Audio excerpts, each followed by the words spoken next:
Olá pessoal, tudo bem? Vamos dar continuidade então à disciplina de embriologia molecular e hoje a gente vai falar sobre o que vocês fizeram no primeiro dia de vida de vocês. Vocês vão ter curiosidade? Então, hoje a gente vai descobrir tudo que vocês fizeram, tá? Eu sei que vocês fizeram. Tá, então a nossa aula hoje é sobre fertilização. A aula que eu falei tanto na aula passada, né? Então hoje vamos descobrir tudo que aconteceu nesse evento. Beleza? Então, a fertilização ela também pode ser chamada de fecundação, tá? Tem essas duas nomenclaturas que são corretas. Então, esse é o evento no qual ocorre a penetração do espermatozoide no oócito. Em vivo, esse processo acontece nas trompas uterinas, tá? Como eu comentei para vocês. Mais especificamente na porção da ampola, que a gente chama, tá? Que essa trompa uterina ela pode ser dividida em outras nomenclaturas e é na ampola que acontece a fertilização. Bem, aqui a gente tem uma imagem representando o ócito recém-ocitado, no qual ele já, então, está indo em direção às trompas. Acontece a fertilização aqui, ó, cadê o meu lapisinho? Aqui acontece a fertilização, né? E a gente já vê que conforme vai seguindo, o ócito vai fazendo o caminho contrário que o espermatozoide fez, né? O espermatozoide veio em direção do útero em direção às trompas, o ócito vai fazer o contrário, vai vir das trompas em direção ao útero, tá? Então, vocês vejam que conforme ele vai indo em direção ao útero, a gente tem aqui um embrião, 2 células, 4 células, e assim ele vai indo até quando ele chega no estágio de blastocisto, que ele tem mais ou menos 130, 150 células, ele já vai tá apto a implantar no útero, tá? E aqui vocês vejam que tem uma figura que deu uma ampliada, então, nesse momento, esse evento, aonde o espermatozoide, então, de fato está iniciando a penetração no ócito, tá? Bom, pra gente falar de fertilização, a gente tem que relembrar uma coisa da aula passada, tá? Que o espermatozoide, ele só vai estar apto a fazer essa fertilização se ele passar pelo processo de capacitação, né? Antes ele não está capacitado para isso. E esse processo de capacitação, ele consiste numa série de eventos que vai tornar ele apto, então, a fazer a fertilização. Vamos ver aqui. Após a ejaculação, espermatozoides devem sofrer capacitação e adquirir hipermotilidade no trato reprodutor feminino, tá? Então, é o trato reprodutor feminino o principal momento onde ele vai adquirir essa capacitação, tá? Então, esse processo vai tornar os espermatozoides aptos a fecundar e não há modificações morfológicas, tá? Então, o que ele já tinha que se transformar em espermatozoide em questões de morfologia, ele vai seguir igual. O que acontecem são modificações bioquímicas e estruturais, tá? Vamos ver aqui que eu listei. Remoção dos componentes decapacitantes oriundos do plasma seminal, tá? Que a gente falou na aula passada. Aqueles componentes que vão estar principalmente na cabeça do espermatozoide são removidos. Modificações bioquímicas que desestabilizam a membrana plasmática e fazem a hiperativação espermática, que vai fazer principalmente com que ele adquira motilidade. Esse evento é essencial para a reação do acrossomo e a penetração espermática, tá? Sem capacitação, não existe fertilização. E também vai fazer com que se aumente a velocidade e a amplitude do batimento flagelar, tá? O flagelo ou cauda espermática. Tá? Vai ficar mais rápido. Então, aqui eu vou trazer diferenças sobre a motilidade ativada e a motilidade hiperativada, tá? A motilidade ativada é aquela que ele tem uma motilidade logo em seguida que é ejaculado, tá? Então, ele existe essa motilidade, mas a motilidade vai aumentar depois no trato reprodutor feminino. Então, eu trago aqui as diferenças entre elas, tá? A motilidade ativada, como eu falei, presente nos espermatozoides recém-ejaculados, e a hiperativada a gente percebe em espermatozoides recuperados do local de fertilização, tá? Mas a gente também consegue mimetizar isso in vitro, tá? Através de centrifugações e utilizando moléculas que vão nos ajudar a dar esse movimento para eles, tá? Na motilidade ativada, a gente tem movimentos ondulatórios, simétricos e uma baixa amplitude que vai impulsionar o espermatozoide numa linha reta. Na hiperativada, a gente tem o movimento do flagelo assimétrico e eles têm uma grande amplitude, tá? O que resulta em trajetórias circulares ou em forma de 8 também, tá? Além da linha reta. Na motilidade ativada, ela serve para ajudar a propulsão do espermatozoide pelo trato reprodutivo da fêmea até o oviduto, tá? Então serve mais para fazer com que ele chegue até o ósseo. E a hiperativada ajuda o destacamento do espermatozoide do epitélio do oviduto, porque eu falei para vocês que ele vai capacitando e ele vai batendo no trato reprodutor feminino, assim, para fazer essa remoção física, né, das proteínas decapacitadoras. Mas ele pode acabar se ligando também, tá, nessas células. Então, ele adquire a hipermotilidade conforme ele está fazendo isso, e quando ele está super hipermóvel, ele vai se destacar dessa célula. Então, ele ganha uma motilidade para conseguir sair dessa célula, que ele está preso, e ir em direção ao osso, tá? Então, ó, ajuda no destacamento do epitélio do oviduto e atinge o local de fertilização e ajuda também a penetrar as células do cúmulo e a zona pelúcida do ósseo, tá? Que ele tem que ter uma velocidade bem considerável para conseguir atravessar tudo isso, tá? Ó, aqui mostrando para vocês a motilidade hiperativada, tá? Em uma figura, tá? Um exemplo para vocês. Então, ele já passou por todo o trato reprodutor feminino, ali, o útero e tal, veio e chegou nas trompas. E aí ele se liga aqui, ó. Deixa eu mostrar aqui, ele tá ligado nessas células, ele fica preso ali mesmo, tá? Então, ele tinha antes só uma motilidade ativada. Aí ele vai ganhar uma motilidade hiperativada ou hipermotilidade, tá? Pode utilizar essas duas nomenclaturas para conseguir se destacar dessas células e ir mais rápido em direção ao ósseo, tá? E aí conseguir atravessar as células do cúmulo e fazer a fertilização. Ok? Veja aqui, ó, o istmo, a ampola que eu comentei para vocês, tá? Que a gente divide em nomenclaturas também, as trompas. Bom, então, agora a gente já lembrou da capacitação, tá? Vamos começar a falar de fato do evento da fertilização, tá? Então aqui a gente tem os eventos que acontecem durante a fertilização, que eu numerei pra gente ir por partes, tá? Então vamos lá. A gente tem a penetração do espermatozoide na camada de células do cúmulo. 2, a ligação do espermatozoide à zona pelúcida. 3, a reação acrossômica. 4, a fusão das membranas do ócito e do espermatozoide. 5, a ativação do ócito. 6, o bloqueio da zona pelúcida.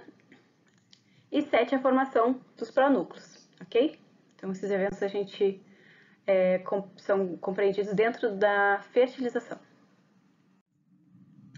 Tá, então vamos começar aqui com penetração do espermatozoide na camada de células do cúmulo.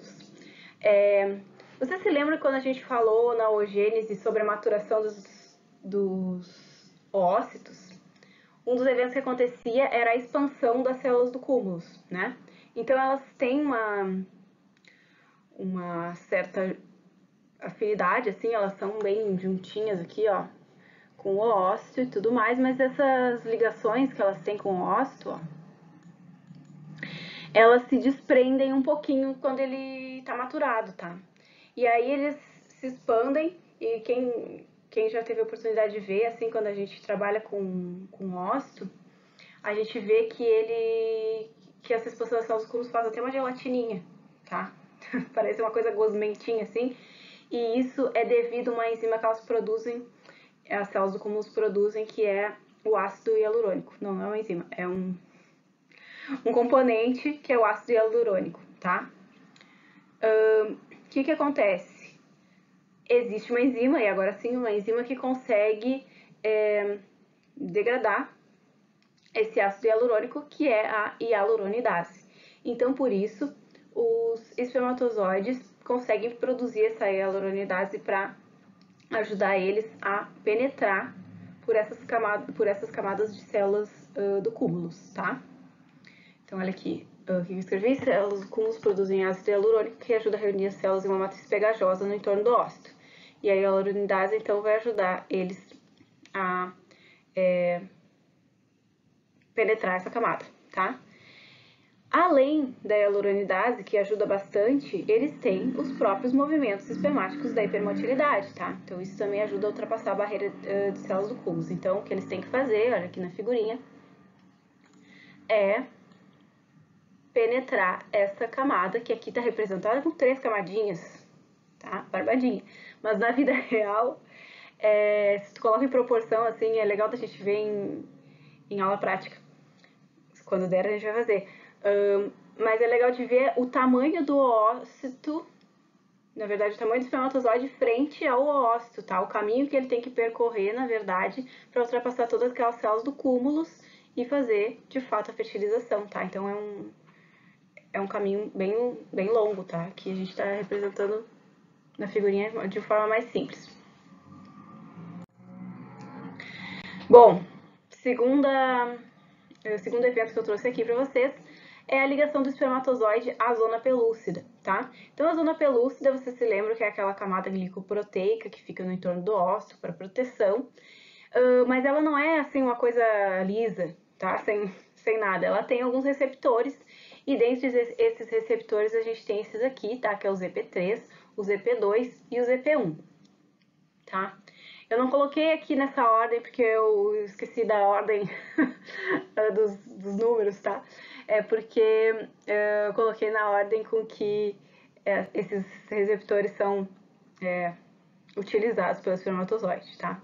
E por que eles estão, em vez de colocar 1, 2, 3 na ordem em sequência, né? Por que eles são chamados 3, 2, 1?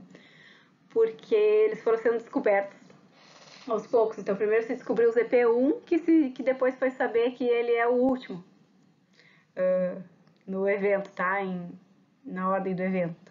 Aí depois se descobriu o ZP2 e por fim se descobriu o ZP3, que é o primeiro do que o espermatozoide se liga, tá? Então, vamos ver. Olha só, a ligação dos espermatozoides ao ócito é mediada por receptores espermáticos presentes na zona pelúcida, tá?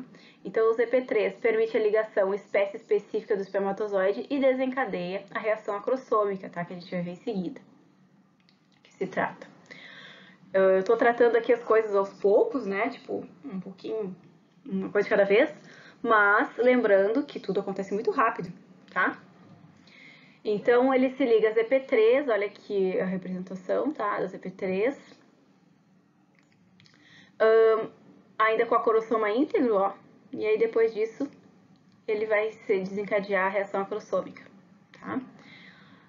E em seguida, se liga ao ZP2, que já sofreu reação acrossômica, né? Depois que ele já sofreu reação acrossômica, e atua no bloqueio para evitar a polispermia. O ZP1 vai ter só um papel estrutural na formação da zona pelúcida, tá? Não tem muita atuação aqui na fertilização.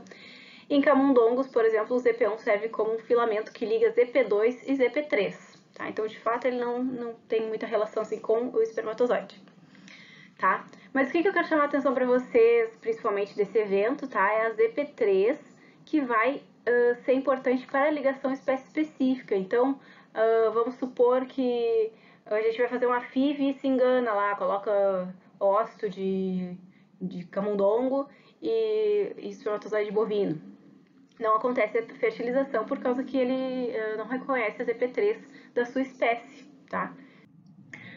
Então aqui é só mais uma figura para ilustrar o que a gente já comentou, tá? Dessa ligação do espermatozoide a ZP3, tá? Então aqui tá o ZP3, o acrossoma do espermatozoide ainda é íntegro, e aqui os outros receptores que existem na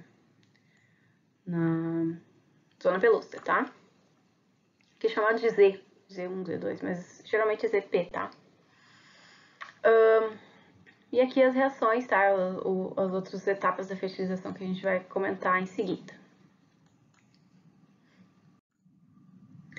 3. Então, a reação acrossômica, tá? Acontece depois da ligação do espermatozoide com a ZP3. Nesse momento, então, vai acontecer o quê? A liberação, ou também chamada exocitose, de enzimas hidrolíticas presentes na vesícula do espermatozoide, que é denominada acrossoma, tá? Então, o acrossoma é o complexo de Golgi modificado, cheio de enzima dentro. E ele vai fazer o que? Essas enzimas servem para quê? Para degradar a zona pelúcida do ócito e permitir a fusão das membranas do espermatozoide e ócito, tá? Por quê? Porque além de atravessar as células do cúmulo, o espermatozoide tem que atravessar a zona pelúcida, tá? Então, para fazer essa degradação, tem uma série de enzimas dentro do acrossoma. Beleza? Então, a gente tem aqui representando, tá? O acrossoma íntegro, nesse caso aqui. Aí, depois que se liga a ZP3, ele forma algumas fissuras que vão liberar essas enzimas.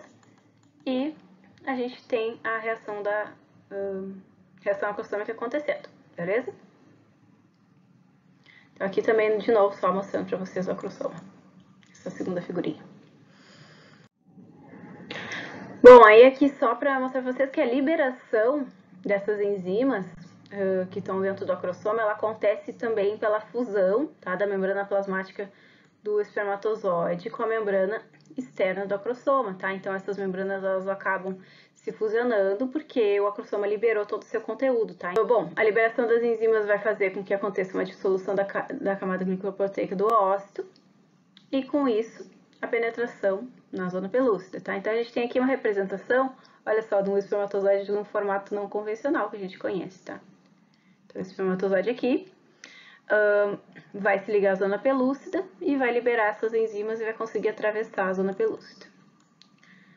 Aqui a gente tem o espaço perivitelínico e aqui o ócito, tá? Então, aqui mostrando de forma mais aproximada as membranas que vão posteriormente ser fusionadas, tá? Porque o acrossoma liberou essas enzimas, ficou praticamente sem acrossoma, tá? Só as membranas do complexo de Golgi e elas são fusionadas no espermatozoide, tá?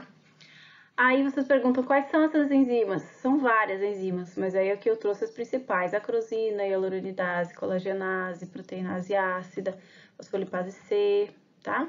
Então, e outras enzimas estão contidas nesse acrossoma. Aqui uma outra representação mostrando para vocês a camada da zona pelúcida. O espermatozoide, nesse momento, ele tem o acrossoma íntegro, se ligou a ZP3 e fez a sua liberação das enzimas para fazer um micro buraquinho para ele conseguir acessar, chegar até o ócito, tá? A membrana do ócito. Beleza, alcançou o ócito em si, né? Conseguiu ultrapassar a zona pelúcida. Vai acontecer agora, então, a fusão das membranas do ócito e do espermatozoide. Então, depois da entrada dele no espaço perivitelínico, as proteínas do acrossoma, que foram realocadas para fora da membrana plasmática do espermatozoide, se ligam a receptores presentes na membrana plasmática do ócito, tá? Então, isso é importante dizer. A gente tinha algumas proteínas do espermatozoide, algumas proteínas de membrana do espermatozoide viradas para dentro da célula, tá? Então, quando acontece a reação acrossômica, essa membrana, a membrana plasmática do espermatozoide, ela é reestruturada e alguns receptores que estavam para dentro vão para fora da célula, tá? E esses receptores são importantes de serem reconhecidos depois pelo ócito. Então, por isso, antes, essas células, esses receptores, eles não são externalizados. Só depois que acontece a reação acrossômica, eles são externalizados. Porque quando aconteceu a reação acrossômica, significa que ele já chegou próximo à membrana plasmática do ócito, tá? Então, quando ele chegou à membrana, próximo da membrana plasmática do ócito, aqueles receptores podem ser reconhecidos pelos receptores que existem sempre ali na membrana plasmática do ócito, beleza? Quando acontece essa ligação, que está aqui representada em amarelo, ó, tá? Então, o receptor que foi externalizado do espermatozoide com o receptor que tem sempre no ócito, tá? Quando acontece essa ligação, isso aqui faz com que essas membranas plasmáticas se fusionem, tá? Então, a ligação induz a fusão das membranas. Aqui a gente tem representado tudo de novo, tá? Então, aqui o acrossoma sendo liberado seu conteúdo para conseguir penetrar a zona pelúcida, tá? E aqui os receptores do oócito, que vão reconhecer os novos receptores de membrana do espermatozoide, tá? Então, eles vão se reconhecer e isso vai induzir com que as membranas plasmáticas do espermatozoide e do ócito se fusionem e o espermatozoide é infinitamente menor que o ócito, então com isso o ócito acaba englobando todo esse conteúdo do espermatozoide, tá?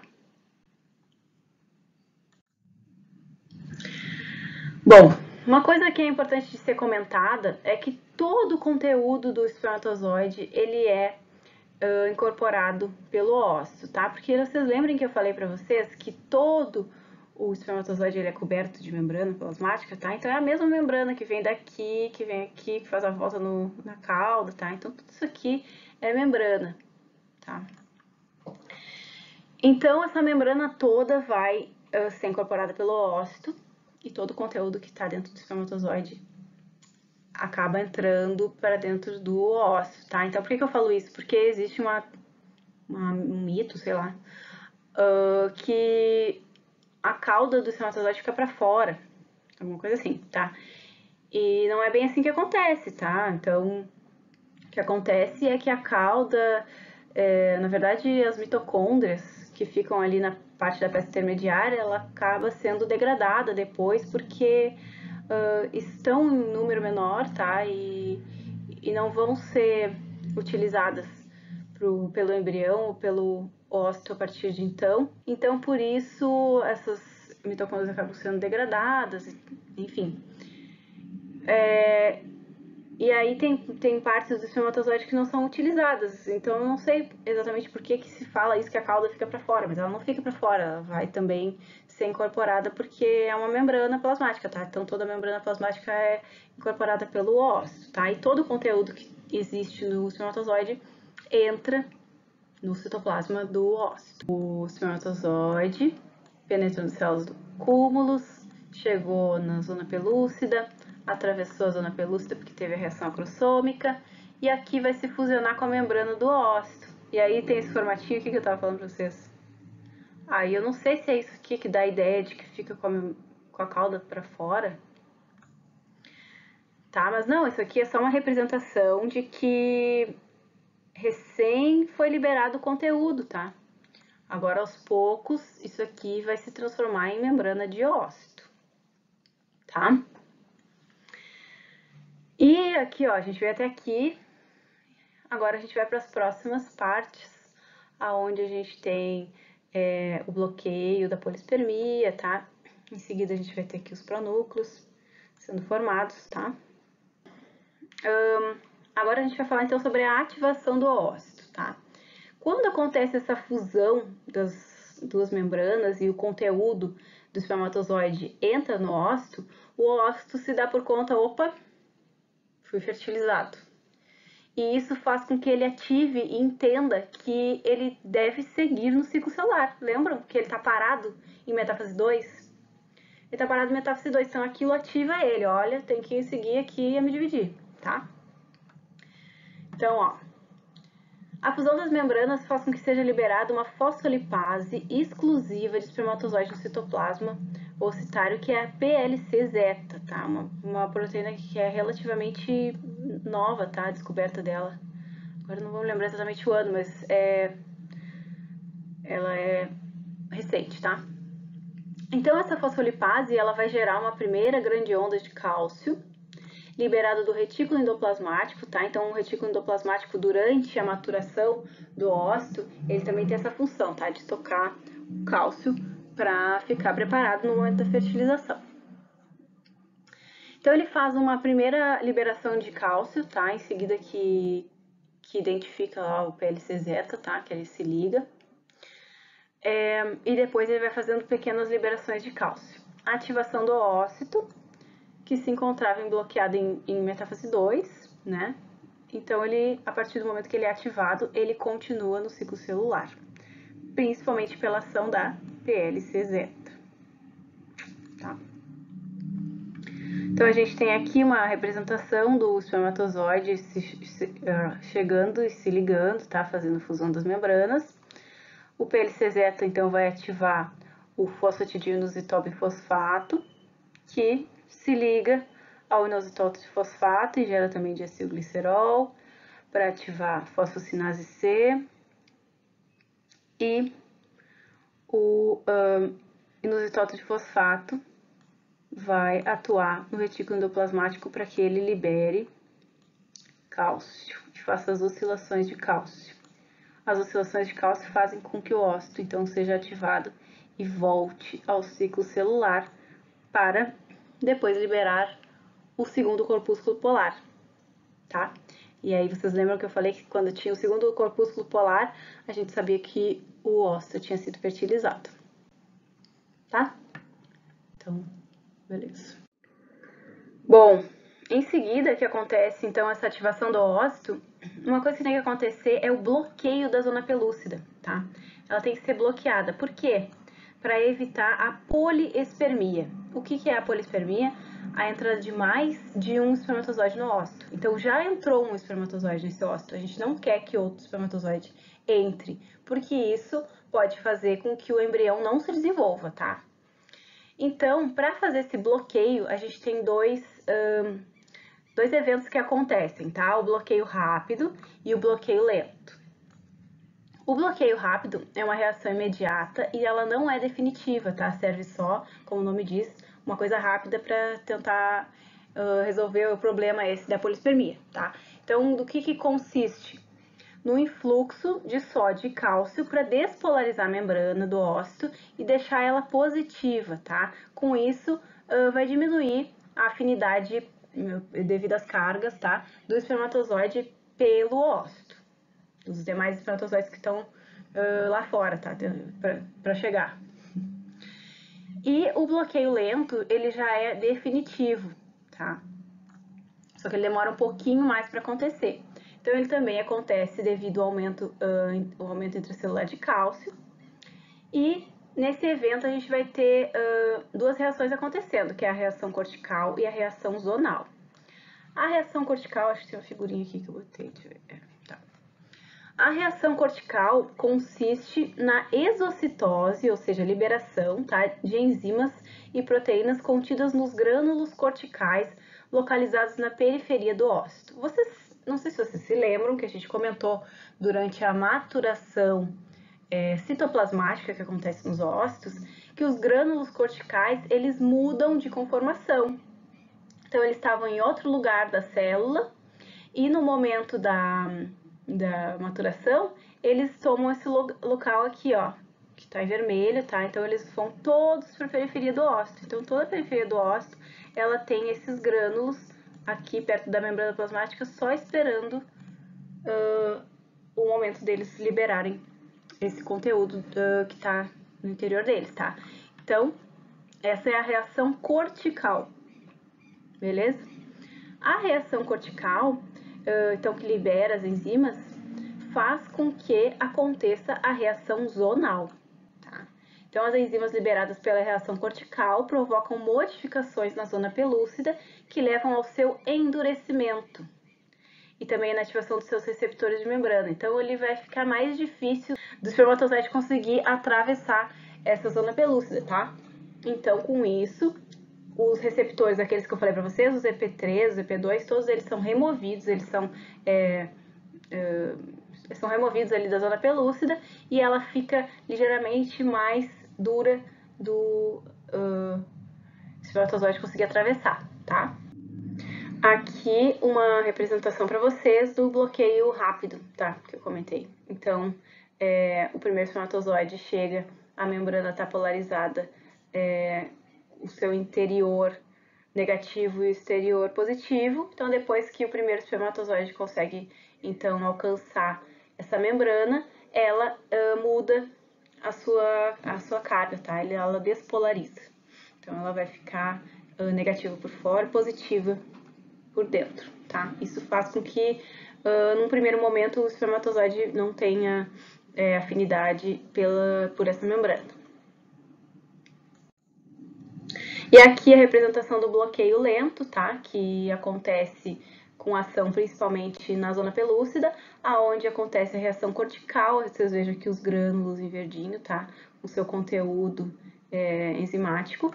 Eles vão fazer a liberação desse conteúdo no espaço perivitelínico e essas enzimas vão então alcançar a zona pelúcida, que vai ficar mais dura, mais resistente à digestão enzimática por parte dos espermatozoides, e aqueles receptores que estão aqui representados, ó, como se fossem as elevações aqui, os receptores eles vão ser removidos e ela vai ficar menos atrativa aos demais espermatozoides, tá? Mas ela demora um pouquinho mais para acontecer esse bloqueio. Bom, então, enquanto está acontecendo esse bloqueio, né, o bloqueio lento e o bloqueio rápido, já está acontecendo a formação dos pronúcleos, tá, dentro do ooplasma. Então, o que vai acontecer primeiro são alguns eventos. Então, a gente tem o núcleo e o centríolo dos espermatozoides, esses dois que são importantes para os eventos posteriores, tá? Eles vão se separar das mitocôndrias e do flagelo, tá? Por quê? Porque as mitocôndrias e o flagelo, eles são desintegrados, como eu comentei para vocês, tá? Então, eles vão ser desintegrados por, principalmente, ubiquitinação. Então, alguns são degradados e outros vão ser usados, tá?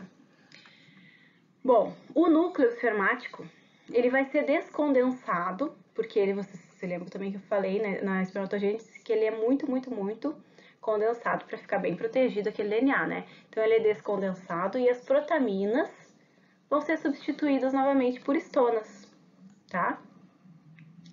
As protaminas que vão deixar aquele conteúdo mais condensado do que as estonas, tá? Então elas são substituídas para conseguir aquele conteúdo genético se adequar ao convencional, tá? Das células no geral. Os cromossomos são condensados, formando o pronúcleo masculino. O oócito completa a meiose, né? Porque já foi ativado, liberando metade do seu genoma na extrusão do segundo corpúsculo polar, tá? Por causa que você se lembra também que o oócito, em metáfase 2, ele ainda não teve a liberação do conteúdo gênico da segunda divisão da meiose, tá? Da meiose 2. Ela ainda não completou a meiose 2, então ele ainda não tá com o conteúdo correto para formar um zigoto. Então ele tem que fazer essa liberação. A outra metade vai ser o pronúcleo feminino. Então aqui a gente tem o pronúcleo masculino e o pronúcleo feminino, chamado de pronúcleo porque ele não é ainda o núcleo definitivo do zigoto, tá? Eles vão ter que se encontrar e gerar um novo indivíduo. Então aqui uma representação desse momento, tá? Onde a gente tem o oócito recém-fertilizado, um corpúsculo polar da maturação, o outro corpúsculo polar que foi liberado em seguida da fertilização. E aqui os pronúcleos, tá? Então a gente imagina que esse aqui seja o masculino e esse aqui seja o feminino. Por quê? Porque o masculino é levemente maior que o feminino, tá? O espaço perivitelínico e aqui a zona pelúcida, beleza? E os pronúcleos se encontrando. Quando eles se encontrarem, aí sim eles vão formar o núcleo do novo indivíduo. Bom, o que eu quero chamar a atenção aqui para vocês, lembrar vocês, que o espermatozoide ele contribui com 3 componentes que são críticos ao óvulo para que ele se transforme em embrião, tá? Que são o sinal ou o fator de ativação necessário para ativar o metabolismo do óvulo que está parado, que está quiescente, tá? E que no caso é o PLC-zeta, tá? Esse é o principal fator que o espermatozoide carrega. Outra coisa importante é o genoma paterno haploide, que também o óvulo precisa para combinar com o genoma haploide dele e aí terem origem uma célula diploide. E o centrosomo, tá? Então o centrosomo que vai ser importante para que siga as divisões celulares, porque o centrosoma do oócito ele é reduzido e inativado no final da maturação. Então, o ósseo ele não tem citossoma suficiente para conseguir seguir nas próximas divisões celulares, tá? Então, por isso que é importante que o espermatozoide faça esse fornecimento. Ainda sobre a fusão dos pronúcleos. Vamos ler aqui o que eu escrevi. Os microtúbulos do centríolo do pronúcleo masculino se estendem e se conectam com o pronúcleo feminino e ambos migram para se encontrar. Então, o que acontece? Está acontecendo a ativação do ócito e o núcleo do ócito está em um local e o espermatozoide também penetrou lá em um dado local lá do ócito. Não necessariamente eles estão próximos, tá?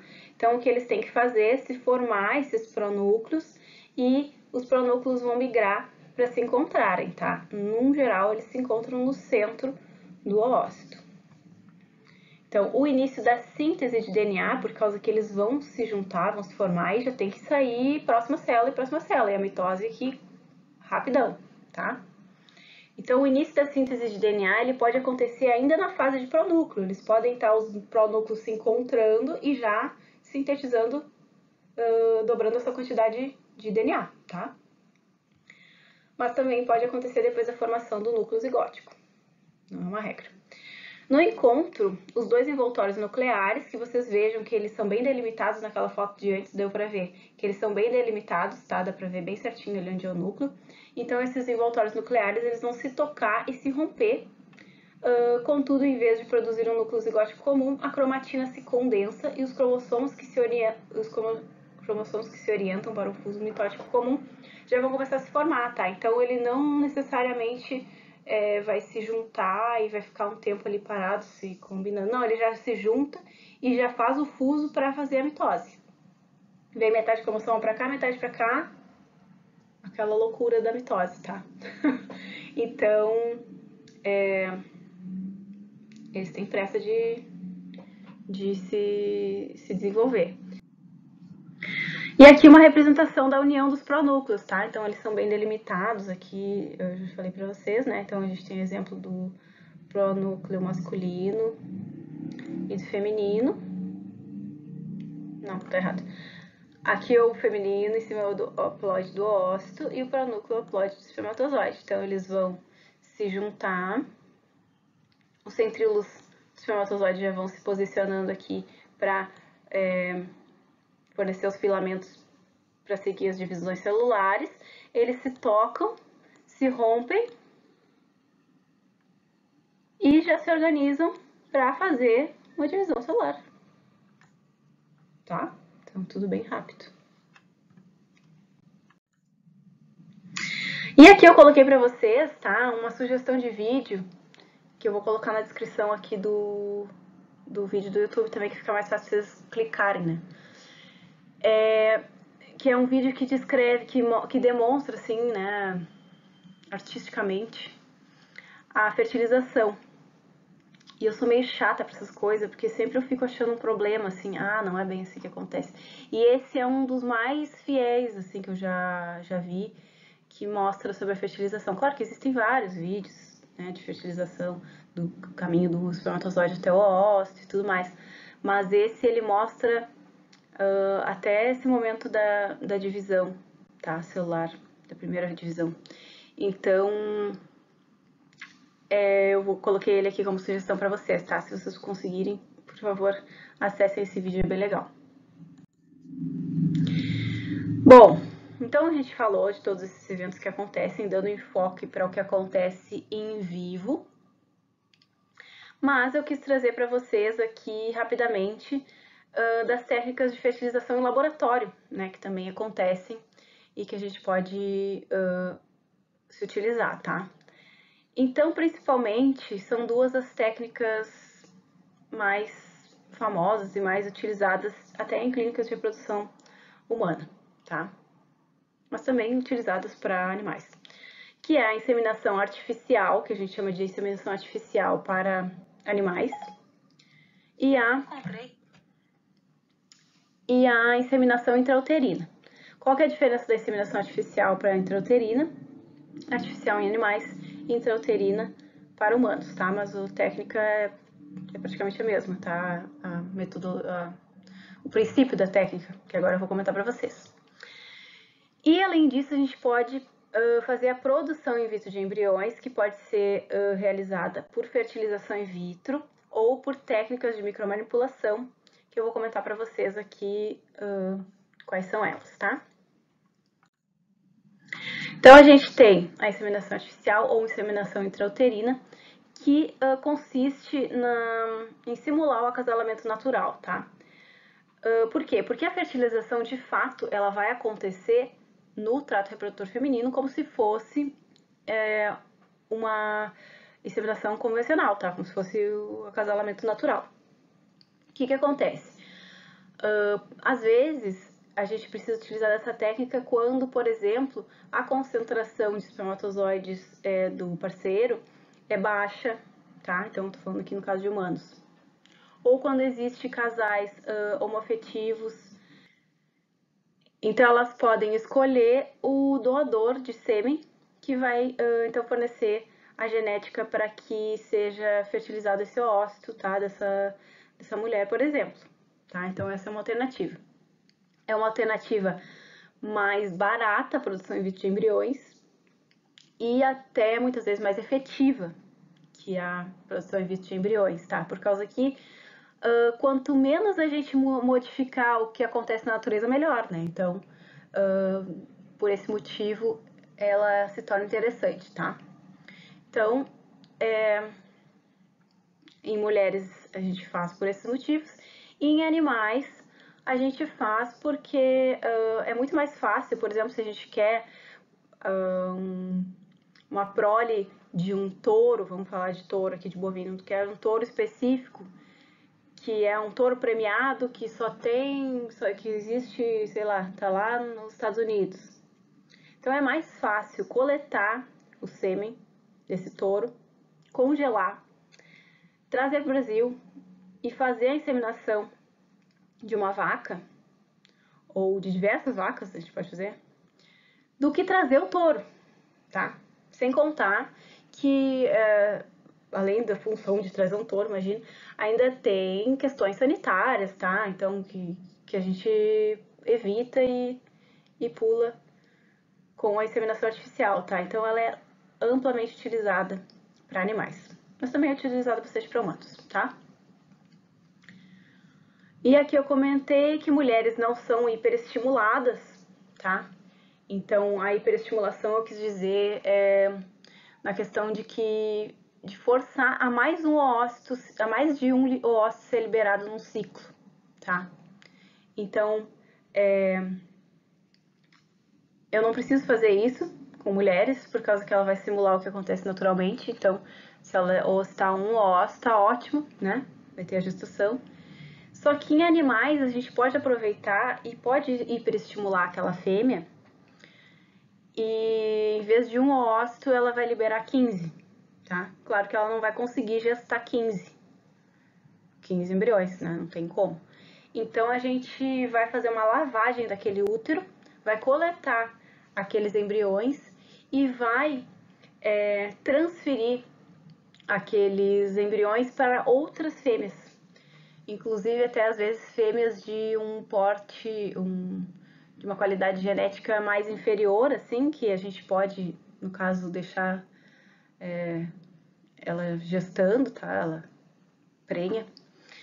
Vai nos dar menos prejuízo do que deixar uma vaca lá, que é premiada e tal, de alto mérito genético, gestando aquele embrião, tá? Então, a gente pode fazer isso.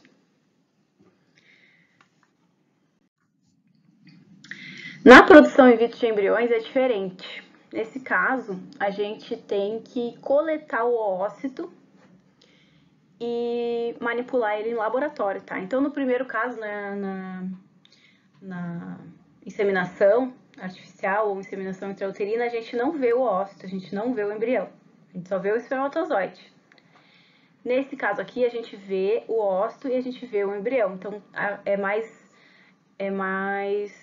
artificial, vamos dizer assim, porque a gente tem que fazer um meio artificial, a gente tem que deixar eles no quentinho, numa estufa que simula o ambiente intrauterino, tá? Então, o que a gente faz? A gente coleta os oócitos e a gente pode coletar eles maturados ou não, tá? Então, eles podem estar em prófise 1 e a gente maturar eles em laboratório, ou a gente pode já coletar ele direto em metáfase 2. Só que quando a gente coleta ele em metáfase 2, aquele animal tem que ser hiperestimulado, tá? E em humanos, geralmente a gente faz a maturação em vivo, tá? Então a gente faz um protocolo de maturação de ócitos e hiperestimula as mulheres, no caso, tá? Porque o protocolo de maturação in vitro em humanos ele não é muito eficiente, tá? Não tão eficiente quanto outros, como por exemplo, de bovinos. Bom, para isso então a gente vai coletar os oócitos, tá? Maturados ou não, coloca numa plaquinha com gotinhas, olha aqui a representação das gotinhas, tá? Todos, cada uma com meiozinho de FIV. Aqui, por que tá essas gotinhas assim? É uma plaquinha especial? Não, é uma gotinha mesmo que a gente coloca nessa plaquinha de Petri. E a gente completa com óleo mineral, para que elas não se juntem e para que elas não evaporem. E por que tem que separar elas para que elas não se juntem? Porque aqui é no caso assim, se a gente tiver com fêmeas diferentes, então a gente sabe aqui, a gente numera, essa aqui é a 1, essa aqui é a 2, tá? Então por isso que a gente faz plaquinhas, gotinhas separadas. E os espermatozoides então são preparados e ajustados uma concentração para que fique adequada para essa gotinha, tá? E aí a gente mistura. Isso aqui é a FIV. A gente mistura os espermatozoides com esses ócitos maturados, tá? A plaquinha com o meio contendo os gametas é mantida em incubadora com temperatura e atmosfera controladas, tá? Tentando simular o ambiente intrauterino. Então, no ambiente intrauterino não tem luz, no ambiente intrauterino não varia a temperatura, no ambiente intrauterino a gente tem pouco oxigênio, no ambiente intrauterino a gente não tem perfume, não tem maquiagem, então tudo isso a gente leva em consideração quando se trabalha com FIV, tá?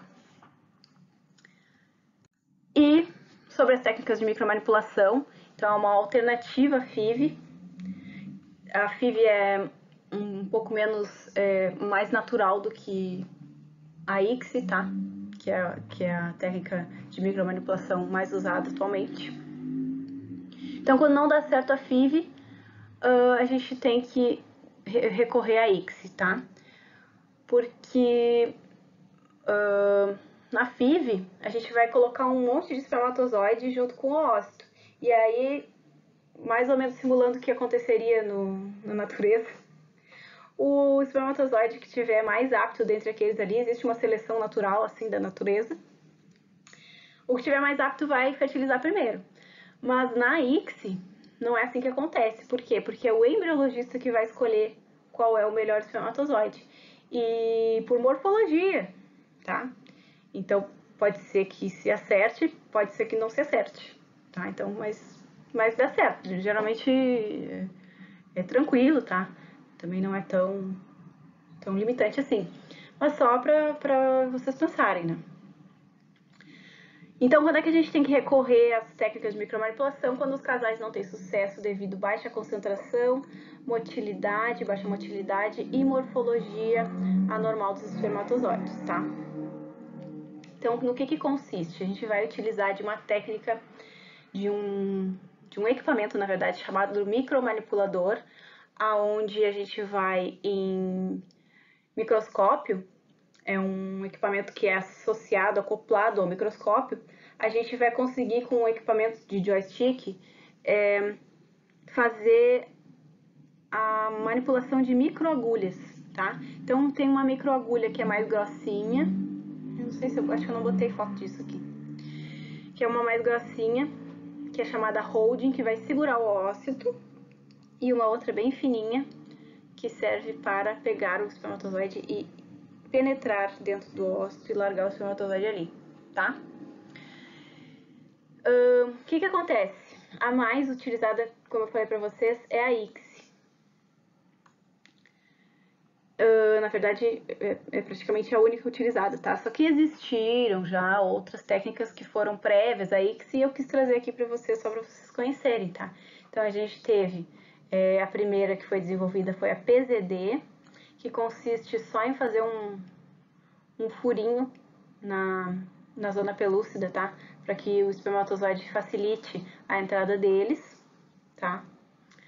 Mas ela não teve tanto sucesso assim, então criaram outra, que foi a Suzy. Então nós temos aqui a Suzy, tá? Onde vai ser a entrada dos espermatozoides utilizando então essa microagulha, tá? Para tentar fazer uma fissura não tão grotesca quanto a PZD, tá? E vai largar então os espermatozoides do espaço perivitelínico, mas também não se teve muito sucesso. Porque vocês imaginem que nessas duas técnicas, tá? Deixa eu marcar aqui outra cor. Nessas duas técnicas aqui, PZD e a SUSY, a gente não tem reação acrossômica, por causa que os espermatozoides não se ligam na zona pelúcida, e com isso a gente não tem a externalização dos receptores que estavam pro lado de dentro do espermatozoide, vocês lembram? Então pode ser que não estava acontecendo muito reconhecimento dos receptores do oócito com os do espermatozoide, né? Então elas acabou que se deixaram entrar em desuso, por causa que a ICSI se tornou mais interessante nesse caso, tá? Então aqui o espermatozoide ele é colocado já no ooplasma do oócito, tá? Então é uma injeção intracitoplasmática de espermatozoide. Dentro do citoplasma do oócito já é colocado esse espermatozoide. Nesse caso aqui, a gente pula as etapas de reação acrossômica e reconhecimento, fusão das membranas, porque nos humanos, automaticamente, quando acontece então a entrada desse espermatozoide, o oócito ele já é ativado, tá? Então, ele já reconhece que foi fertilizado, já é ativado, dá tudo certo. Em algumas outras espécies a gente ainda precisa ativar, no suíno, por exemplo, quando a gente faz a ICSI, em seguida a gente precisa fazer um protocolo com químicos para ativar esse ósseo e ele entender que ele agora é um embrião, tá? Então, essa é a ICSI, tá? Que exige o equipamento de micromanipulação e treino por parte do embriologista. Bom, então essas foram as técnicas de laboratório de fertilização, tá? As principais, assim, fiz uma pincelada. Se vocês tiverem interesse em saber um pouco mais sobre isso, eu sugiro que vocês façam a cadeira de manipulação de gametas e embriões, que a gente trata um pouco mais sobre essas técnicas, ok? Então, me coloco à disposição se vocês tiverem alguma dúvida, quiserem esclarecer qualquer coisa. E até a nossa próxima aula.